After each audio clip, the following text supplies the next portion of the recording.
Welcome to the Rahway All Day podcast, where the stories, people, and moments that define Rahway come to life.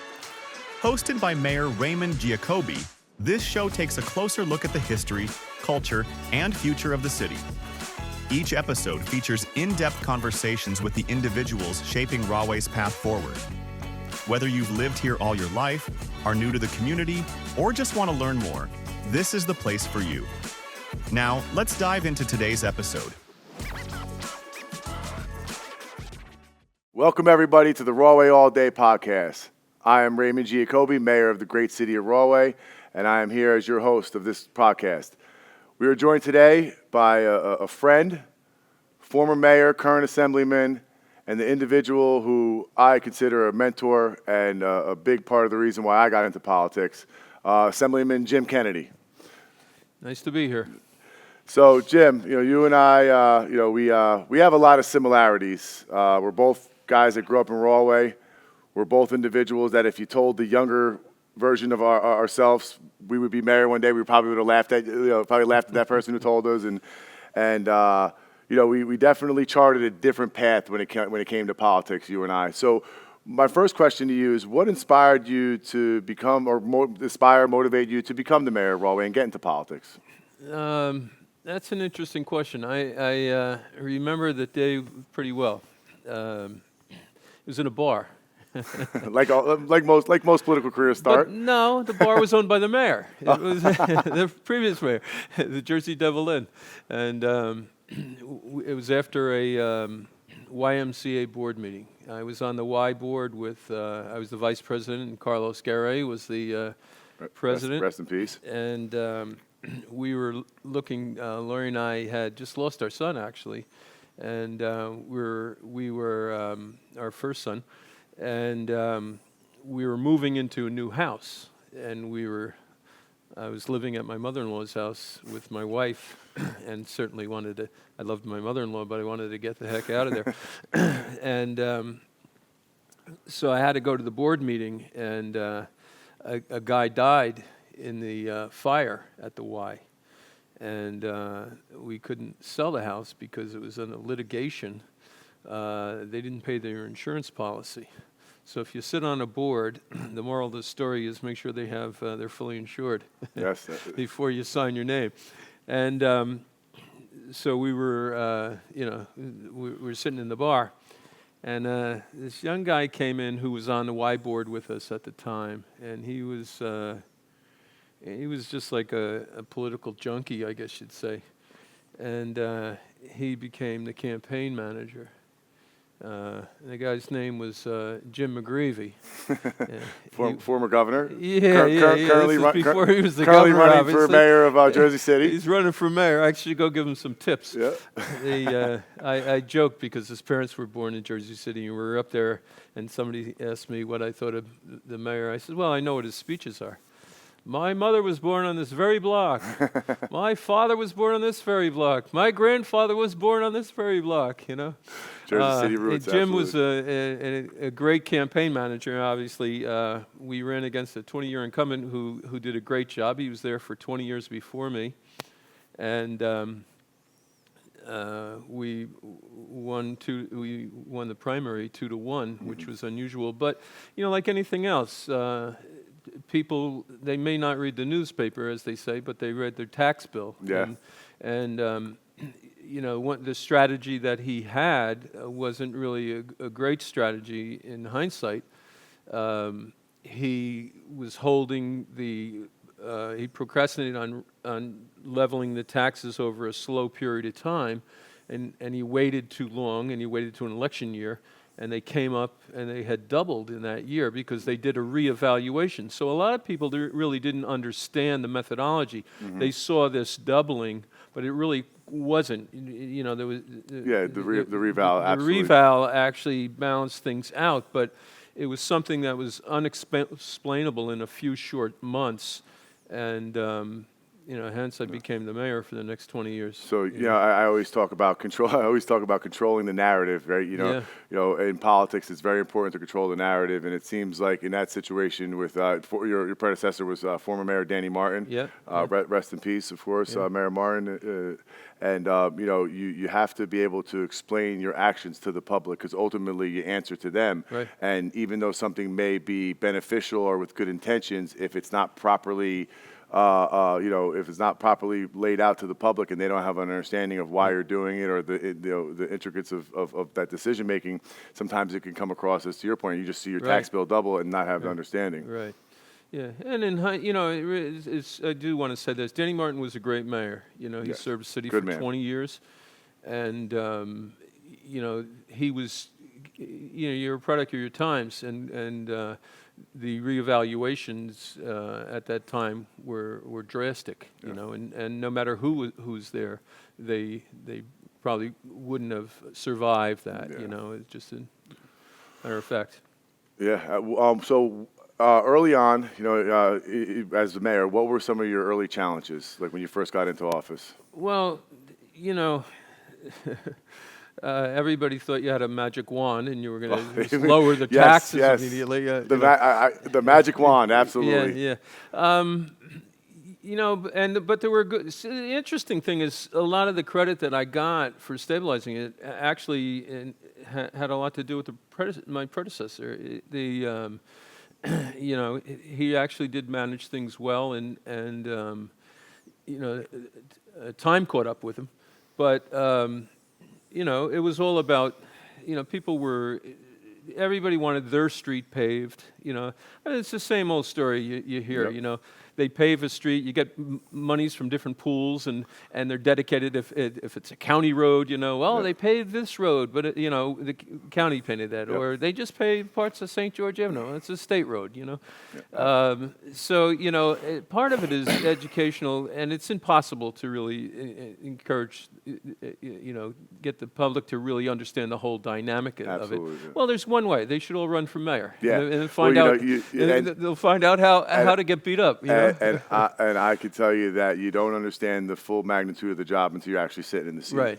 My son asked me early on, so Dad, what do you do as mayor? And I go, I make decisions. Yeah. And those decisions have a ripple effect on, employees, residents, and the city as a whole. And, you have to make sure that you're informed and, you have a true understanding of the decision that you're making and also, too, what the ramifications of that decision, good or bad, could possibly be. You have to take all these things into consideration, and it's not an easy job, and you're going to make good calls, you're going to make bad calls, but as long as I feel as long as you're making them with good intention and the best interest of the city and the people you serve in mind, you could you live with yourself at night.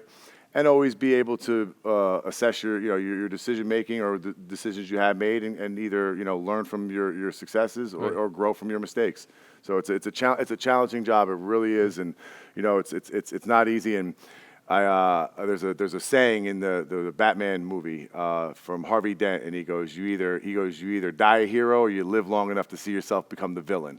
And and obviously it's not literal, but and the thing is to your point with Mayor Martin, when you're in office for that long, and a lot of times you make decisions that you feel are in the best interest. They may not turn out like that, and after a while, you may fall out of favor with individuals, not based off your character or who you are as a person, but just the simple decision that you made that they may not agree with. Right. So it's unfortunate, but it's the burden that comes with the position. Yeah. There's also just human nature. What have you done for me lately? You know, Denny did some great things over 20 years, and by the end of 20 years, it's. I always remember saying 20 years was enough, and when after 20 years, people were saying, "Oh, you should run again," It's like, no, I'd be a hypocrite. I said 20 years was enough, and it was enough, by the way. I think I'm my seventh one now, and it feels like I'm on my 20th. When I started, I had hair. I remember. And that's a great segue, is because Jim, I grew up in the city just like yourself, And I remember as a young man when you first took office, what our downtown looked like.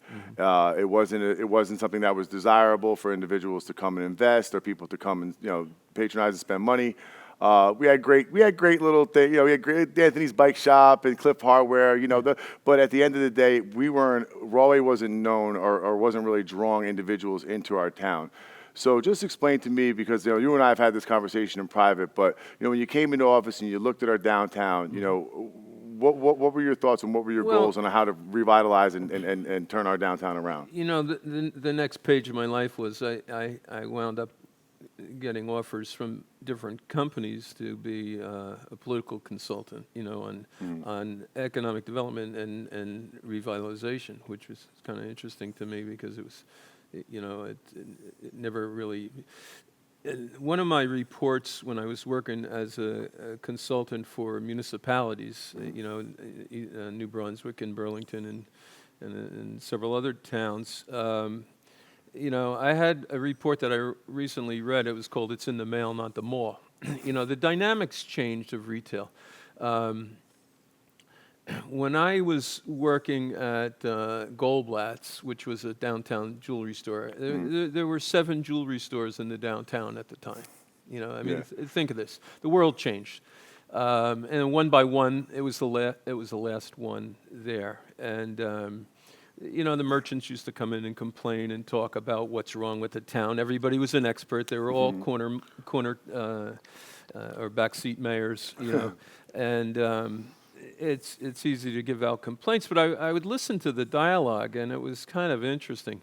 But truthfully, as the malls killed the downtowns to a degree, or I should said amputated their left leg, the internet amputated the right leg, because then it was in the mail, not the mall.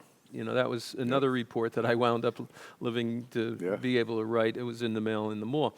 And I started out by saying about my wife, I said people like her put people like me out of business, because it's so much easier for her to go online and press a button and it's on your front porch. My dog doesn't even bark at the Amazon truck anymore because she realizes we used to get the Chewies, and I'd open the bag when it was there, and so now the truck comes up and she cries. And so it just shows you how things evolve here. So the nature of life has changed drastically. It's all about really more about convenience than anything else. And I've learned in my time as mayor too that the service businesses, your restaurants, your service shops and so forth. Well, you can't, you can order out, but if you want to sit down and have exactly, something, food became a big draw to different areas, and that's what they should do. Open space, rateables. You don't necessarily need the buildings that as many as you have, and in some cases, towns are finding that, they have a fire and they get a whole line of buildings that are, gone, and so they put little breaks along the way and things like that. So open space is definitely important. Open space is important, for your health as anything else. Absolutely. I remember having a conversation early on my first term, and you spoke to me about the importance of the arts, and we are here at the beautiful Hamilton stage, a performing arts center that during your time as mayor you built here, and Rahway has really taken on being a city of the arts and cultivating young artists, performing artists, and, as well as others.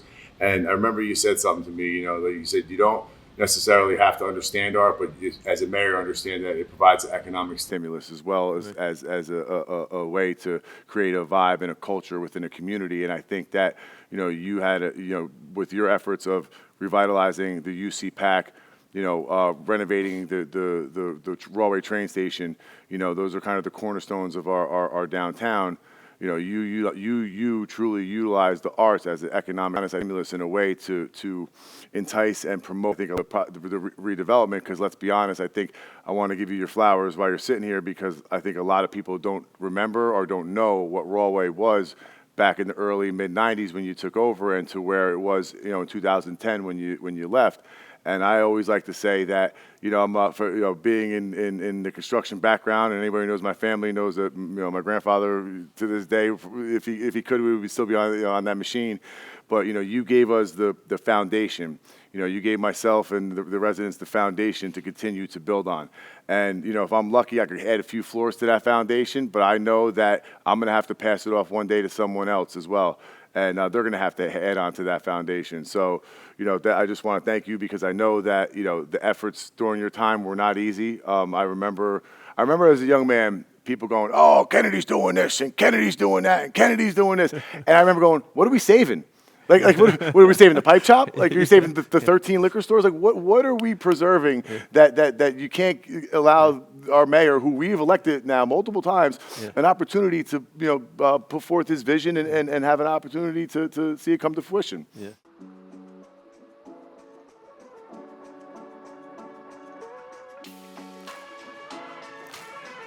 We've covered so much in this episode already, from the Assemblyman's early motivations to the challenges he faced as mayor. But we're just getting started.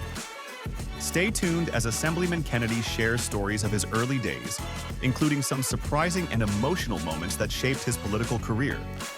In Part 2, we'll be diving deeper into Rahway's transformation, from downtown revitalization to the arts and the future of our city.